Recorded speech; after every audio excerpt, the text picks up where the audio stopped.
Hello YouTube, it's me, and I'm back for yet another commentary. Ben Looney, how do you keep winding up here? It was bad enough that I had to commentate on Hooligans TD fans commentary, but now I have to do one on this guy named Baffled Brendan. You know, maybe Bush should start realizing that there's no point of commentating on Ben Looney because he's a dead horse. Really, there's really nothing more to say about him. I mean, unless there's a video it's so awful that it needs to be addressed, there's really nothing that's that's really the point of actually commentating on. But there are people like Baffled Brendan who just don't learn. And so now I'm going to have to be commentating on his commentary on Ben Looney's South Park video. Hello, I'm Baffled Brandon. You name it, I review it. You know, there's nothing wrong with liking something. There are fans for pretty much everything out there. Anime, video games, TV shows, and ponies. Yes, ponies. I'm dead serious.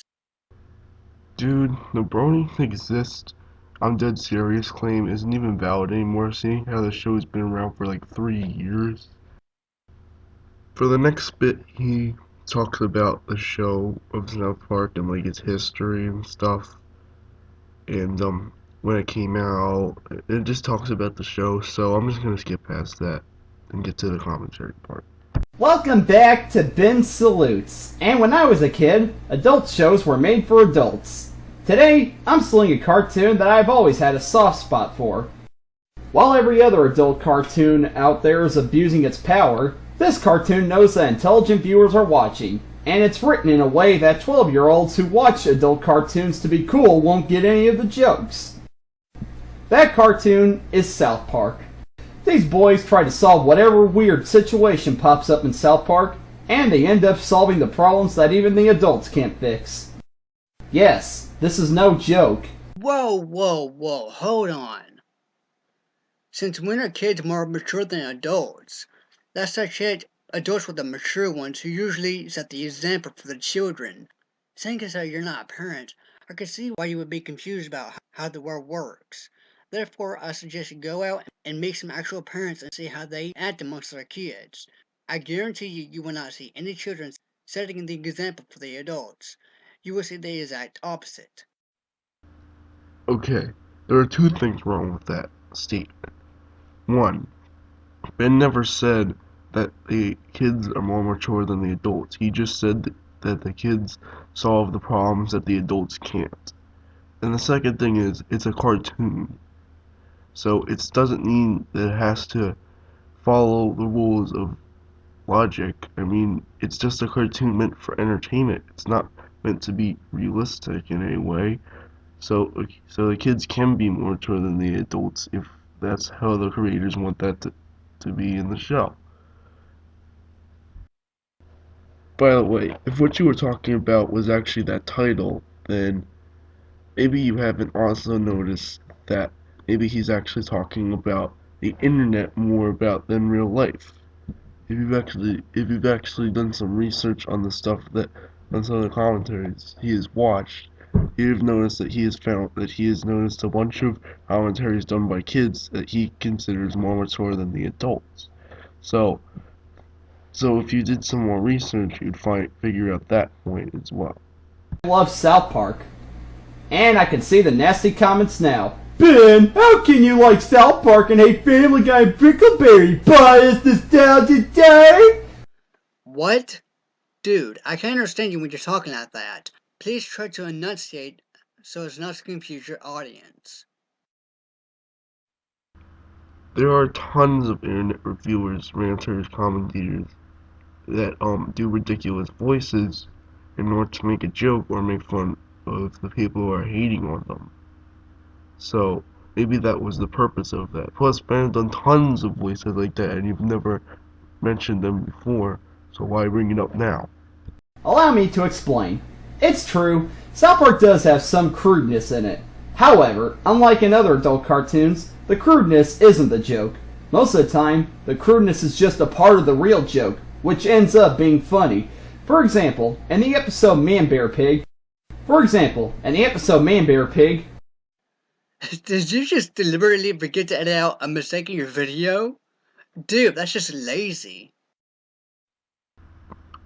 He's using Windows Movie Maker, and Windows Movie Maker has a ton of audio glitches, and I know that because I actually used it for a very long time when making videos. I don't use it anymore, and I still experience audio glitches. That's just a thing about movie editing software. So it's not that big of a deal that there's just one repeat. It's better than in his older videos when there were tons of like pauses and silences. While the boys are stuck in a cave that's used for touring, Cartman eats a bunch of treasure and he craps it out in front of one of the tour guides, and the tour guide points out that the treasure is fake. See? In any other show, Cartman crapping out the treasure would have been the joke. But nope, the fact Cartman went through all that for nothing is the joke, and it's hilarious. Regardless of whether or not this makes the joke work, it's still disgusting. And I think that the Variety reviewer would agree with me. You defended Family Guy, and that's a show that has tons of gross out jokes like this one. So really, what's the big difference?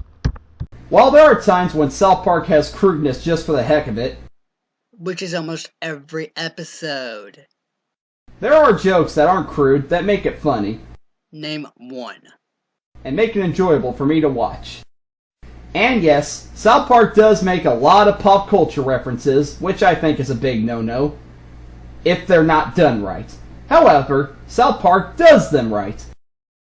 While Family Guy makes jokes about commercials that nobody even remembers and references minor occurrences in the world at the time an episode is made, South Park is able to tiptoe around its pop culture sensibility and make it to where episodes made now are not just going to be funny 10 years from now, but 100 years from now. I hate to burst your bubble here, but no, that's not true. This is the problem with pop culture references. They're modern references to things in the media. So a joke that references Jersey Shore won't be funny 10 years from now, because, God willing, that show will be over and done with 10 years from now. Now, a joke about a film like Casablanca or The Maltese Falcon or Titanic, those jokes will be funny 10 years from now, because those are timeless classics. Well, no, because you can make a joke out of something without actually making it 100% a reference. For example, if you made Jersey Shore joke with a bunch of people being mean to each other on a beach and just cursing them stuff, well, if you did it right, someone might find it funny without even getting that it's a reference to a show. Or maybe someone will not even know it's a reference because it's just a joke that's not even making a reference to anything. Even though South Park makes a pop culture reference from time to time, So, it's a shame that people like the Variety Reviewer don't like South Park. How? The reason why some people don't like this show isn't because of its genius. The reason why people don't like this show is because it's crude, disgusting, and poorly animated. The animation is so stiff that it really doesn't look all that much different from anime. With apologies to all anime fans, that's not what he said in the title. He said that some people don't understand the genius. He didn't say that all people don't understand the genius. Some people don't understand the jokes and just think that the crude jokes are what makes it a bad show. But there are not everybody thinks that. Some people don't like it because of its animation, and that's not the genius part he was talking about. He was talking about the humor. Not everyone dislikes something for the same reasons, and so Ben was commenting on how some people don't understand the humor the show's going for. it makes an undated joke around it to where the joke is still funny even if you don't get the reference. No, Ben, getting the references is part of what makes the joke funny. Then after that, Ben says a line that basically proves this guy's point wrong. For example, in the episode Make Love Not Warcraft, the boys take World of Warcraft so seriously that it becomes comedic. Now, people might not understand the whole Warcraft phrase several years from now, but people can still laugh at the fact the boys are attached to something like a video game. You know that if a show depends on pop culture to survive and it's still going to be funny many years from now, it's something special. A show relying on pop culture references in order to survive is not going to last very long. The reason why shows like this and Animaniacs lasted so long is because of their clever writing, the timing of their jokes, and their lovable characters. Just relying on pop culture references for your show is not a good premise. That would be a good point, but I have something that proves it wrong. Mad. That's been making magazines and shows for a very long time, and they completely rely on pop culture references to survive. So, that's an example of something that can survive with pop culture references. It shows that the writers know how comedy works. I'm sorry, but I can't but laugh at this, because the entire episode of the tale Squirted My Booger Balls was this big joke about Sarah Jessica Parker's appearance. There wasn't more to the joke. The entire joke was based on the fact that she looked like a horse, and that was it. There wasn't any more to the joke than that. Well, I think that people in the future will find that funny even if they don't understand the reference, because in the future there are definitely going to be celebrities out there that people are going to be making fun of their appearance. So people could still understand that and relate to that in their time. Now that I've hopefully prevented another house of mine burning down, I'd like to say why I love South Park so much. Well, I love a lot of the characters. My favorites are Kyle and Butters. I love Kyle because he's mostly the voice of reason, and I can relate to that. I also love how he's perfect comedic fuel for Cartman's anti-Semitic ramblings. And I love Butters because in a town that's full of nuts who commit sinful deeds all the time, he's the only innocent character who reacts to everything how a child would react.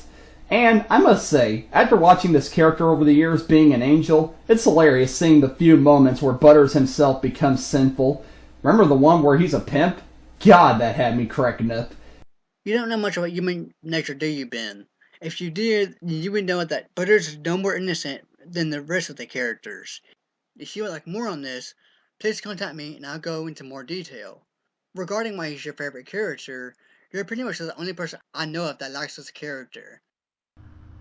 He's supposed to be a young kid, and young kids are usually considered innocent. That doesn't mean that, like in real life, they're like 100% non-sinful, but they're usually perceived as that. So in a cartoon, they can take advantage of that and make it comical when the character can be very, very sinful.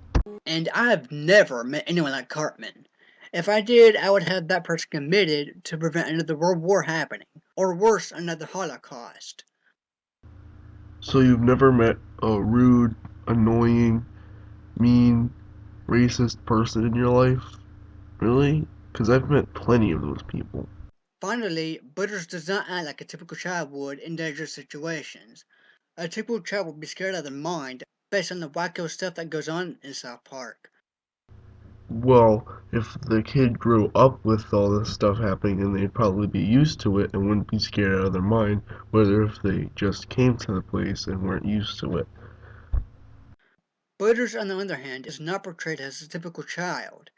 He appears to be completely unfazed with the goings on in this town. It's not just Butters, but none of the child characters in the show act nor do they talk like typical children. Mostly in cartoons, whenever we have a character that is a kid being the main focus of the show and or the cartoon or the comic strip, whatever it is, then they usually, if it's gonna try to appeal to adults, then they're gonna try to make the kid talk a bit like an adult or not like a typical kid would in order to make some jokes that adults would find funny. However, if there's one character I can't stand, it's Randy Marsh. I just don't find him that interesting. He's just a guy that does things that everybody else in South Park is guilty for. I only like him when he's used for another character to react to, like when Stan was trying to get him to stop drinking in the episode Bloody Mary. However, in episodes where he's the main focus and he's just being himself, I don't think they're that funny or entertaining. Sorry, Randy. What's this? This is something in the view that I actually agree with. Kudos to you for finally getting something right. Oh, and by the way, the Food Network sucks! And we're back to square one.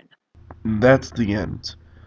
Well, Baffled, you haven't changed much since your last commentary on Ben Woody's rant on Family Guy.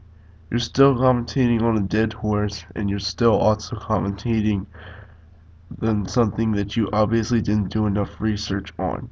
You even said things in this video that only afterward the video itself completely bashed your point. So if you're ever going to make another commentary, you're going to need to try to have better points and try to do some more research, especially on the guy you're commentating on.